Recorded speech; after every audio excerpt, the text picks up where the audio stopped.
In the stillness of dawn, before the world begins to speak, there is a space where the self can breathe. Friedrich Nietzsche walked these inner mountains, not to become extraordinary, but to become honest. He believed that freedom does not come from rebellion alone, but from listening to the quiet truth inside ourselves. What do we lose when we live by the expectations of others? The child of silence. The story of Friedrich Nietzsche does not begin in the lecture halls where his ideas stirred controversy, nor in the pages of the books that would one day reshape modern thought. It begins in quietness. A small village in rural Germany. A landscape of fields, low hills, and distant church bells. A place where the world moved slowly, and silence was not absence, but presence. Nietzsche was born in 1844 in Rocken, a town so small that one could hear a horse approaching long before it appeared. His father was a Lutheran pastor, his mother a gentle woman of discipline and devotion. The household was one of prayer, modesty, and soft voices, the kind of home where emotions were felt deeply, but rarely spoken aloud. Friedrich was a sensitive child, not weak, simply open. The world touched him more sharply than it touched others. A raised voice, a sudden gesture, harsh word. These were not just sights or sounds to him. They were impressions that left echoes.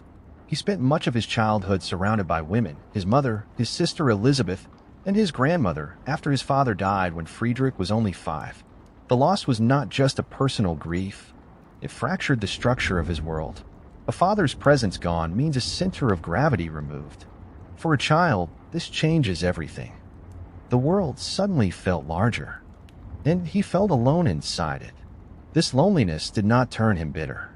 Instead, it turned him inward. While other children played loudly in the streets, Friedrich listened to the wind moving through the grass, to the faint creaking of old wood, to the quiet rhythm of his own thoughts. His solitude was not imposed. It was chosen, in the way seeds choose darkness before they bloom. He began to read, voraciously, myths, philosophy, ancient tragedies of Greece. The house was small, but his inner world grew vast. He would spend hours sitting beside a window, watching people move outside, listening to how they spoke, how they laughed, how they comforted or hurt one another. He studied emotion the way a botanist studies flowers, quietly, carefully, patiently. The world spoke loudly, so he learned to listen inward. By adolescence, Nietzsche was already different. Teachers noted his brilliance, but also his distance. He was present, yet not fully there. He inhabited two worlds, the visible one and the deep interior one that had no shape, only depth. He was thoughtful, reflective, often lost in long pauses. When others spoke, he listened, but when he spoke, it was with a clarity that surprised people. He was not seeking attention. He was seeking truth. There is a particular kind of sensitivity that emerges in children who spend much of their time alone. They learn to watch rather than react, to wonder rather than assume. They learn to observe the subtleties, the hesitation before someone speaks, the tension behind a forced smile, the sadness hiding inside laughter. Nietzsche became fluent in these quiet languages. He understood, even before he had the words for it, that most of what people feel is never spoken. And because he saw deeply, he also suffered deeply. He experienced melancholy young, heavy, aching sadness that did not need a reason. It would come softly, like a mist, settling on him for days. And yet, he did not run from it. He sat with it. He listened to it. He learned that pain was not always an enemy. Sometimes it was a teacher. His family, his teachers, even his village could not have known that the quiet boy they watched grow would one day challenge the foundations of Western morality. That he would ask questions so uncomfortable that philosophers would still be arguing with him more than a century later. That he would become a symbol of rebellion, misinterpretation, genius, and madness. But the roots of that future, those intellectual storms, were planted in ordinary silence. Nietzsche's relationship with solitude was not loneliness in the sense of emptiness. It was solitude as formation, the self learning to see itself. Most people spend their lives surrounded by noise, of society, of expectation, of the need to conform. Nietzsche's gift was that he started life in quietness. Before society had the chance to tell him who he should be, he learned to ask the question, who am I when the world is not watching? This is the seed of everything Nietzsche would later write. His philosophy is not about power, not about ego. not about being above others. At its core, Nietzsche's thinking is about truthfulness, not to society, not to ideology, but to oneself. But this honesty does not come easily. It requires the willingness to look into one's own depths, to see not just strength, but weakness, not just confidence, but fear, not just joy, but pain. Nietzsche learned this first from his own heart, from loss, from silence, from observing people not with judgment, but with curiosity. As he grew older, he would attend prestigious schools, enter academic circles, and begin to publish. But the quiet boy of Rockin, the child shaped by solitude, never disappeared. In fact, that child is the key to understanding everything. Because Nietzsche would later insist that one must break away from the expectations of society, family, religion, and history, not to reject them, but to discover the truth beneath them. He believed most people live lives constructed by others, lives shaped by what they think they should be, lives spent trying to fit. Nietzsche's solitude made him immune to that. He had already learned to exist alone. So when the time came, he could choose a life guided by inner truth, not outer approval. To become oneself is not a destination. It is a lifelong unfolding. Nietzsche's childhood teaches us something quietly profound. Freedom does not begin in rebellion. Freedom begins in silence. In the moments when the world is not demanding anything from us. When no one is watching. When we are simply with ourselves. And in that stillness, a question arises. Who am I when I am finally unafraid to be alone? This question is the beginning of Nietzsche's philosophy. And perhaps it is the beginning of ours too.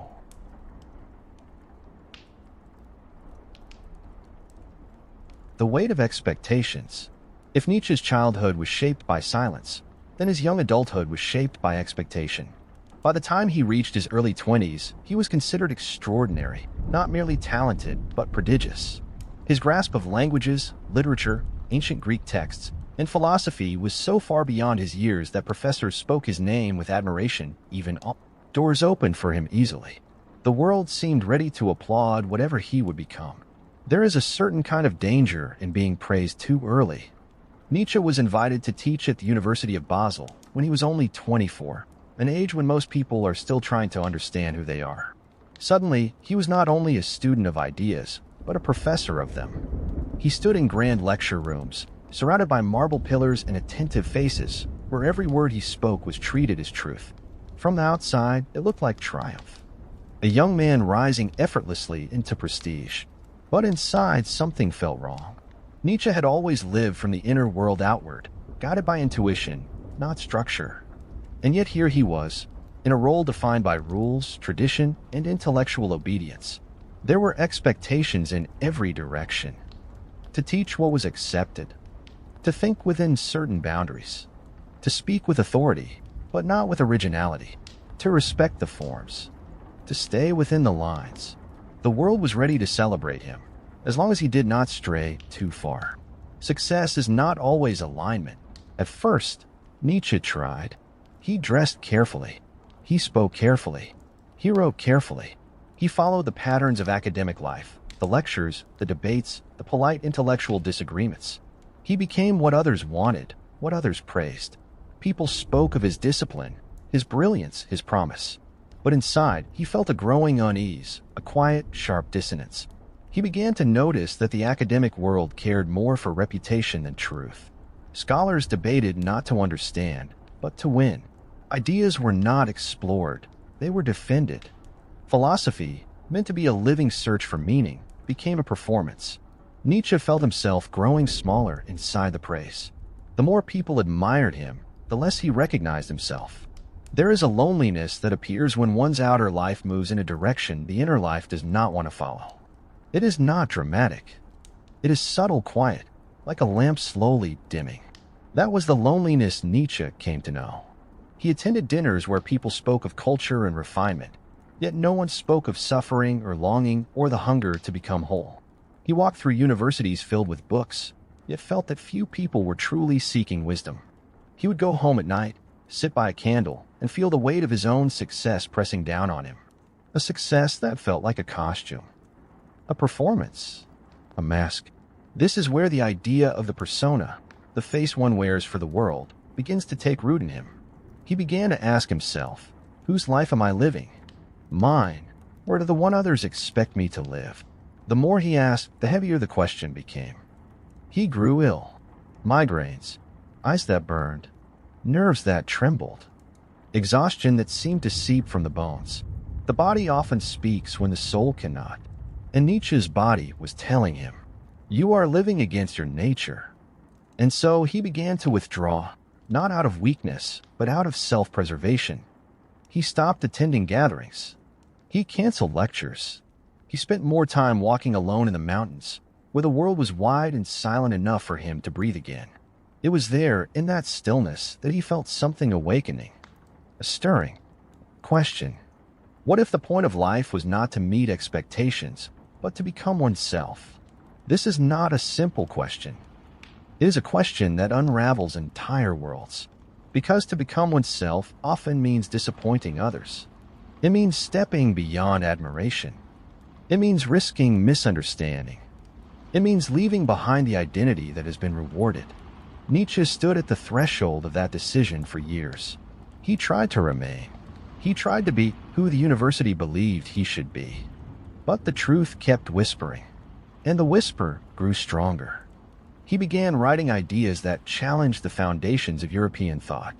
Ideas that suggest immorality was not sacred, that culture was not progress, that truth was not fixed. He wrote not to destroy, but to liberate, to break the chains of inherited belief, to make space for authenticity. But the more he followed this inner truth, the more he felt himself drifting from the world that had once embraced him. His colleagues began to distance themselves. His reputation dimmed.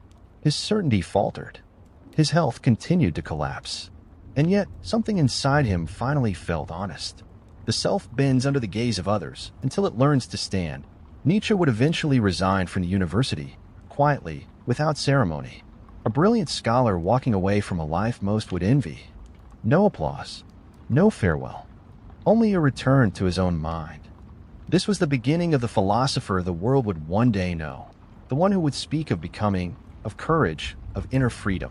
But before any of that came forth, there was a simple human truth.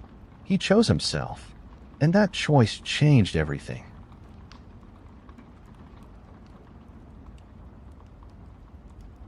The breakaway. There are moments in a life when the familiar world grows too small, when the rooms you once fit inside begin to feel like cages, when the air feels thin and the self can no longer breathe quietly. Nietzsche came to such a moment. His body was failing. His eyes ached. His hands trembled. Migraines struck like lightning through the skull, leaving him blind for hours, sometimes days. The university had become an echo chamber of duty, reputation, intellectual ceremony. And Nietzsche, who once spoke with confidence and clarity, now felt every word weighted with falseness. He could no longer pretend. One morning, he gathered his things, a few books, a coat, some notes, and he left the University of Basel. No grand speeches, no public announcement, just a resignation letter and a quiet walk away. He did not know where he would go. He only knew he could not stay. He traded stability for uncertainty, reputation for possibility, honor for truth. To become yourself, you must be willing to disappoint others. And Nietzsche disappointed many. His colleagues saw him as foolish. His students were confused. His family worried. His society whispered, how could he throw away so much promise? But Nietzsche did not want promise. He wanted freedom. And freedom, in its rawest form, is frightening. He wandered. He moved from town to town across Europe, the Italian coast, the Swiss valleys, small rented rooms in forgotten villages. He had no permanent home, no salary, no institution to shelter him. He lived frugally, sometimes too frugally. Bread, fruit, tea, small bowls of simple food, a suitcase of notebooks, a coat that lasted too many winters. But while his circumstances grew small, his inner world widened into something vast. Nietzsche walked mountains. He followed narrow paths under wide skies. The wind became his companion. Silence became his teacher. The world he had left behind, the debates, the lectures, the expectations, faded like distant noise. There were days when he saw no other person. Days spent in contemplation, slow thinking, deep thinking. The kind of thinking that does not happen in crowded rooms or busy cities. He wrote in notebooks with small, sharp handwriting, lines that appeared almost like musical notation. Ideas arrived like storms, sudden and full. Sentences sharpened into clarity. Philosophies took shape. We are not made to obey. We are made to create. Life is not to be accepted, but to be sculpted. During this wandering, Nietzsche began to see something others rarely notice. Most people do not live their own lives. They live the life they were given, the life they were taught to want, the life others expect to see. One day, sitting alone on a hillside in the Alps, he wrote, the most common form of despair is not knowing one's own self. And so his journey was not an escape, it was a return. A return to the inner voice he had always heard, even as a boy. A return to the silence by the river, where the world spoke softly. A return to the truth that had followed him his whole life. You must create yourself. No one else can do it for you. But creation is not gentle. It asks something. It demands. Nietzsche felt the cost. He was often lonely. He missed companionship, laughter, conversation. The world did not understand him, and perhaps could not. But solitude was the furnace in which his philosophy formed. It was during this time that he began shaping what would later become his most misunderstood idea, the Übermensch, the self-created individual. Not a ruler, not a conqueror, not superiority, but a person who has learned to live from the inside outward. Someone who does not inherit identity, but chooses it, shapes it, creates it. A person who says, "Here I stand, not as I was taught to be, but as I have discovered myself to be." He wrote, "Become who you are." A sentence that would echo across centuries. A sentence that seems simple, but takes a lifetime to fulfill. Because to become yourself, you must first unlearn who you were told to be. Nietzsche walked alone through villages where no one knew his name. Children played in the streets. Women carried baskets of fruit. Men worked fields under the open sky. Life moved quietly around him. And in that quiet, Nietzsche saw something true. People suffered not because of fate, but because they lived lives that were not their own. They did not speak their sadness. They did not voice their longing. They did not question their path. They endured life instead of shaping it. And Nietzsche, sitting by an open window with a valley wind drifting through, wrote, "We stop growing the moment we stop questioning." He had left everything behind, titles, certainty, praise, not because he rejected the world, but because he wanted to see it clearly. He wanted to live a life that was his, not inherited, not instructed, not applauded, but chosen. Loneliness did not break him. It carved him. Silence did not weaken him. It deepened him. Uncertainty did not destroy him. It freed him. And as he walked through those mountains, still fragile, still searching, he carried a truth that many spend a lifetime avoiding. Freedom is not comfortable. Freedom is not safe. Freedom is not guaranteed. Freedom is a responsibility to oneself. To become yourself, you must be willing to disappoint others. Nietzsche disappointed the world so that he could finally meet himself. The philosophy of becoming. There is a deep misunderstanding that follows Nietzsche's work, a shadow cast across his legacy. People hear the word Übermensch and imagine greatness measured in power, dominance, supremacy. But Nietzsche never intended such a reading. He did not speak of conquest over others, he spoke of conquest over oneself. Because the greatest struggle in any life is not against the world. It is against the person we have been taught to be.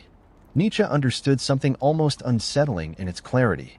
We are not born finished. No one arrives as a completed self. We are, instead, a canvas that begins blank. A stone not yet carved. An unfinished symphony waiting to be shaped. And this shaping, this slow, ongoing, intentional shaping, is what Nietzsche called becoming. To become oneself is the task of a lifetime. But here is the difficulty. Most people never attempt it. They inherit identities from parents, from schools, from their culture, from expectations so old and deep they feel invisible. We learn how to speak, how to act, how to be respectable, how to be liked, how to fit. And in this process of fitting, something quiet and precious is lost, the voice from within, the small spark, the subtle pull, the inner gravity of who we might truly be. Nietzsche believed that this loss, this forgetting of one's inner voice, was the tragedy of ordinary life. And so he wrote, "Become who you are, not as a command, not as a slogan, but as a reminder you are not finished yet." The Übermensch, then, is not a higher class of person, not someone above others, not someone chosen, but someone who has chosen themselves, someone who has looked inward instead of outward for direction, someone who has questioned every inherited belief, every softened compromise, every expectation they carry in their chest, someone who says, "I will not live as a copy, I will live as my original." Identity is not fixed. We often speak of ourselves as though we are fixed beings. This is just who I am. I can't change. It's too late. Nietzsche would disagree. He would say, "You are not finished. You are not final. You are not defined. You are unfolding." Just as a tree grows through seasons, shedding leaves and growing new ones, just as rivers carve new shapes into the earth through time, just as mountains rise and erode, change and form again, so too does the self. To live is to change. To refuse change is to resist life itself. But change is uncomfortable. It asks us to leave behind familiar versions of ourselves, to question the stories we tell about who we are, to walk away from identities that once protected us. And perhaps this is why most people do not truly become who they are, because becoming requires letting go of what you were. It requires courage. It requires solitude. It requires a gentle but unwavering honesty with oneself. And it requires patience. You are a work of art in progress. We shape ourselves. Nietzsche believed that every person carries the responsibility of sculpting their life, not sculpting according to external ideals, not sculpting for applause, not sculpting for acceptance, but sculpting for authenticity. This is the life's work, not to seek perfection, but to seek alignment, to ask quietly, earnestly, consistently, is this truly mine? This belief? This desire? This path? If the answer is no, then it must be released, no matter how familiar, no matter how comfortable, no matter how admired, because a life lived in contradiction to the inner self is a slow soul death. Nietzsche wrote, "The secret of my happiness, I have a short memory for insults and a long memory for my own purpose." A long memory for purpose, not ambition, not reputation, not success, purpose, the inner pull toward one's becoming. Becoming is never complete. There is another misunderstanding in Nietzsche's philosophy. People imagine that becoming oneself is something one achieves, a final state, a fixed identity. But Nietzsche knew better. He understood that becoming is endless, a river that never stops flowing, a horizon that never stops receding. There is no final moment where we say, "Now I am myself," because the self is always changing, always adapting, always creating. Becoming is not a destination. It is a direction. And every day offers the question, will I move toward myself or away? This is the quiet drama of human life, a drama no one else can see, a drama that unfolds beneath ordinary actions, conversations, routines. Two people may live the same external life, same job, same home, same routines, yet one is becoming and the other is forgetting. One is sculpting, the other is dissolving. One is alive, the other is merely continuing. The difference is invisible to the world, but unmistakable to the soul. A gentle invitation. Nietzsche's message, when softened to its essence, is not harsh, not loud, not aggressive. It is tender. It says, your life is your own. Your identity is not given to you. Your value is not inherited. Your purpose is not assigned. You are allowed to create yourself, to rewrite your story, to choose again, to begin again, even now, even here, even in this moment. No matter how long you have lived in imitation, no matter how deeply you have forgotten yourself, no matter how far you feel from who you wish to be, there is always a return. And that return begins with a whisper. Become who you are. The shadow of pain. To become oneself is not a gentle undertaking. There is a reason most people choose imitation over authenticity. The world does not reward those who step outside its expectations. It often punishes them. Nietzsche knew this more intimately than most. For a time, he lived with remarkable clarity. He wrote with fire. His thoughts were precise, sharp, luminous, like lightning in dark skies. But the lightning had a cost. His health, fragile since youth, began to collapse. Migraines that left him blind for days. Vomiting that shook his body until he could not stand. Pain that curled him inward, forcing him into long silences. And beyond the physical suffering was something heavier still. Loneliness. Not the loneliness of an empty room, but the loneliness of a mind that has traveled where others fear to go. Nietzsche lost friends. He lost the companionship of scholars and the comfort of institutions. Those who once praised him began to speak of him with caution, suspicion, even dismissal. His ideas were called dangerous, radical, impractical, the thinking of a man who would not stay in his place.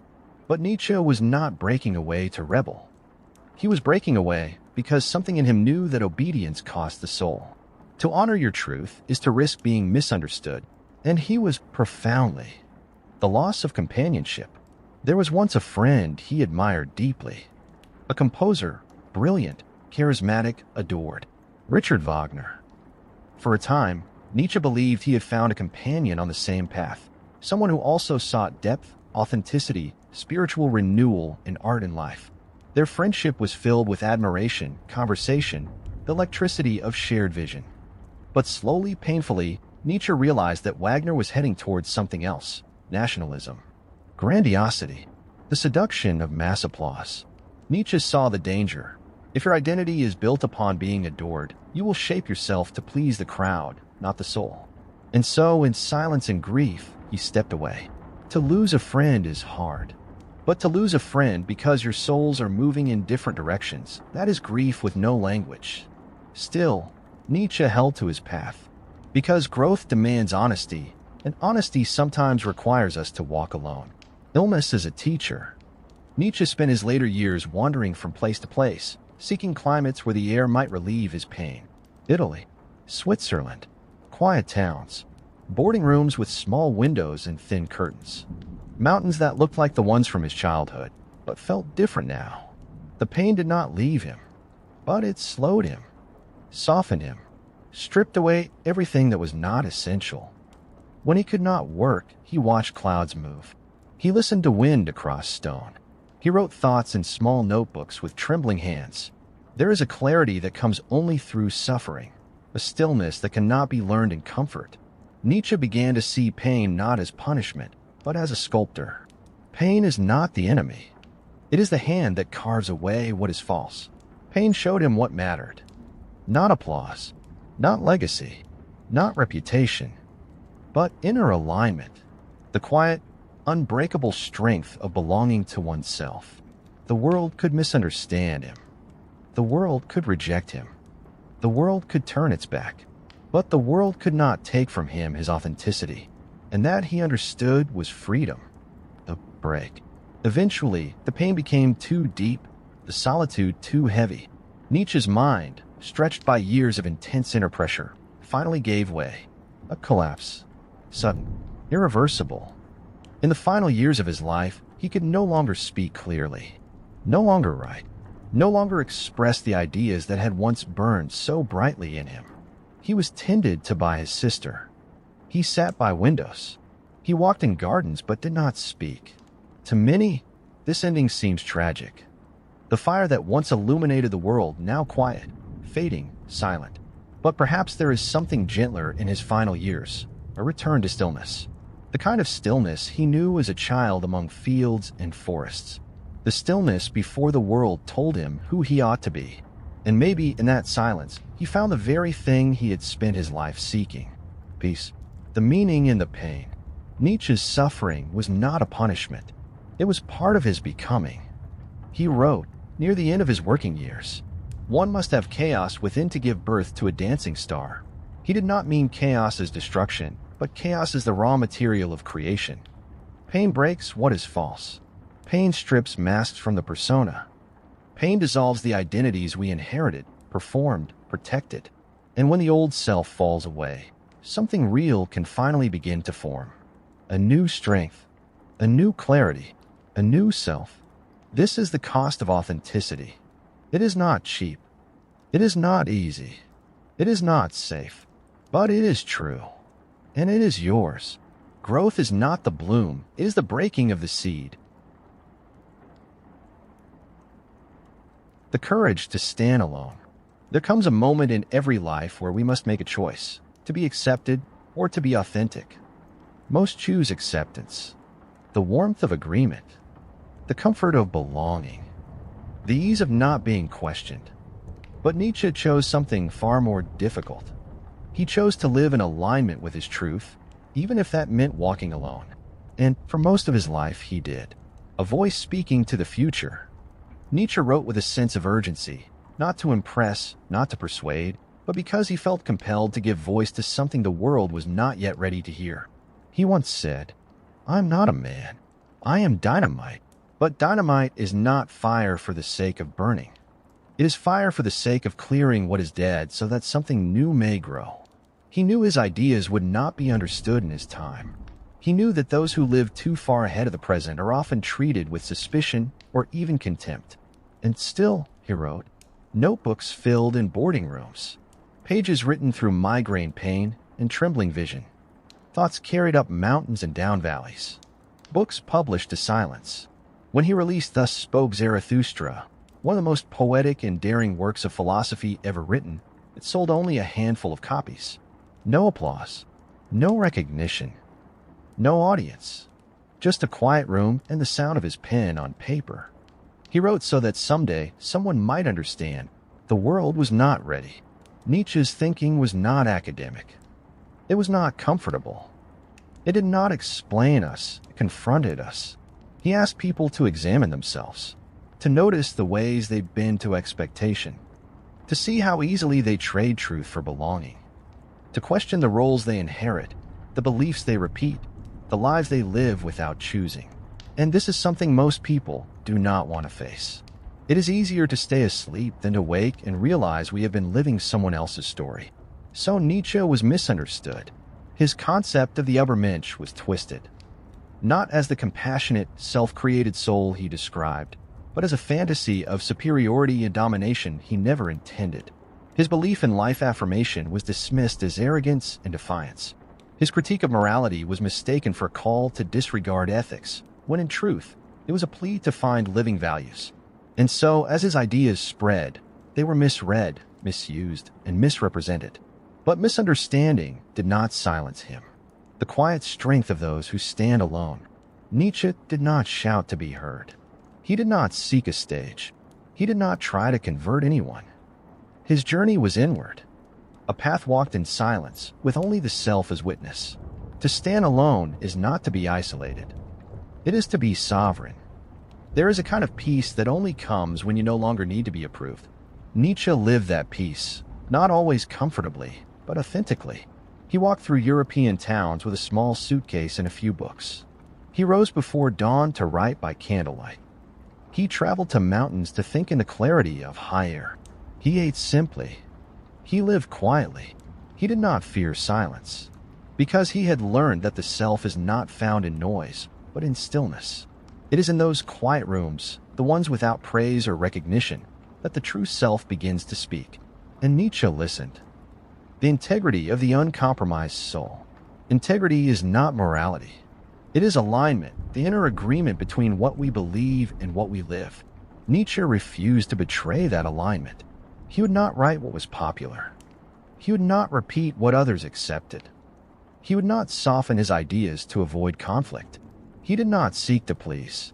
He sought to speak truth, even when truth was uncomfortable, even when truth cost him everything. He once wrote, "I'm not cruel. I am honest. Honesty, real honesty, is not sharp or aggressive. It is simply clear. But clarity can be painful when we have built our lives on illusions, and so many turn away from him." Yet Nietzsche continued, not from pride, but from quiet necessity. The path of authenticity is a quiet one. What it means to walk alone. To stand alone is not to reject others. It is to refuse to reject yourself. Nietzsche's solitude was not bitterness. It was devotion to the life he sensed he must live. He believed each of us carries a unique rhythm, a personal voice, a way of being that only we can embody. To live that uniqueness is to become free. But freedom is heavy. It strips away excuses. It asks us to take responsibility for who we are. It asks us to step out of imitation and into creation. And creation is lonely work. Not because others cannot walk beside us, but because no one else can walk for us. Nietzsche's life was a testament to that truth. He walked his path, not perfectly, not painlessly, but authentically. And in doing so, he left behind not a doctrine, but an example, a reminder, a whisper that says, you are allowed to be yourself, even if the world does not understand you, even if the path is quiet, even if you walk it alone. The world finally listens. For most of Nietzsche's life, his books gathered dust. His ideas whispered into silence, unread, unwelcomed. He walked through European streets unknown, carrying thoughts meant for a time that had not yet come. And yet, truth does not vanish simply because the world is not ready to hold it. It waits, quietly, patiently, like a seed under winter snow. When Nietzsche's health finally collapsed, when his mind dimmed, when his voice fell into stillness, something unexpected began to happen. The world changed. Not all at once, not loudly, but steadily, like dawn revealing itself slowly across a horizon. The ideas he left behind began to move. Artists found him first. Painters, musicians, poets, those who lived with their hearts exposed to the world. They recognized something in Nietzsche's words, a call to create not from imitation, but from the deepest parts of the self. Then psychologists found him, Carl Jung, Alfred Adler, even Freud in careful respect. They realized Nietzsche had seen something essential, that a person is not born complete, they become themselves over time. And that the greatest battles we fight are not on fields of war, but inside the unseen landscapes of the mind. He did not simply describe the human soul. He entered it, mapped it, and left signs for us to follow. Misuse, misreading, and the slow clearing of the truth. For a time, his ideas were twisted, taken by those who sought power rather than growth, certainty rather than truth. Philosophy is fragile in the hands of the fearful, but history, patient and relentless, corrects its mistakes. As decades passed, the noise faded, and what remained was the quiet core of his message. You do not find yourself. You build yourself, not by choosing what is easy, but by choosing what is true. Not by seeking approval, but by listening inward. Not by inheriting identity, but by shaping it. Nietzsche never asked us to be superior. He asked us to be sincere. He asked us to stop living for applause and begin living for meaning. From silence to influence. Today, Nietzsche's words echo everywhere. In psychology, the idea of integration, authenticity, individuation. In art, the courage to create from the inner voice. In philosophy, the shift from obedience to self-inquiry. In everyday life, the quiet question, am I living my life or the life expected of me? This is his revolution. Not political, not violent, not loud, but intimate, interior, personal. A revolution of the self. A whisper that becomes a transformation. The world listens, one soul at a time. And perhaps that is why Nietzsche's work lasts. Not because it tells us what to believe, but because it invites us to see. To look at the stories we carry, the masks we wear, the fears that shape us. To notice the quiet ache of being untrue to ourselves, and the quiet light that appears when we begin to return home. Nietzsche wrote for those who live with questions. Those who feel there is something more inside them than the roles they were handed. He wrote for anyone standing at the edge of change. And now, at last, the world hears him. Not as a prophet, not as a rebel, but as a companion on the path inward. He did not ask us to be extraordinary.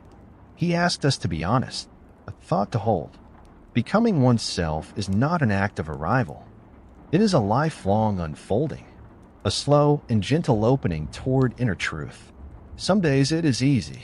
Some days it is painful. Some days it feels impossible. But always, always, it is real. And reality, lived sincerely, is freedom. Becoming who you already are. There is no finish line to becoming yourself. No moment where everything is complete. Your life is not something predetermined, not a script handed to you by history, family, or fear. It is something unfolding, shaped with every choice you make, every truth you dare to speak, every silence you finally listen to. Your life is not a script to follow. It is a poem you are still writing, a final whisper, as if from the inner voice itself. Become who you are.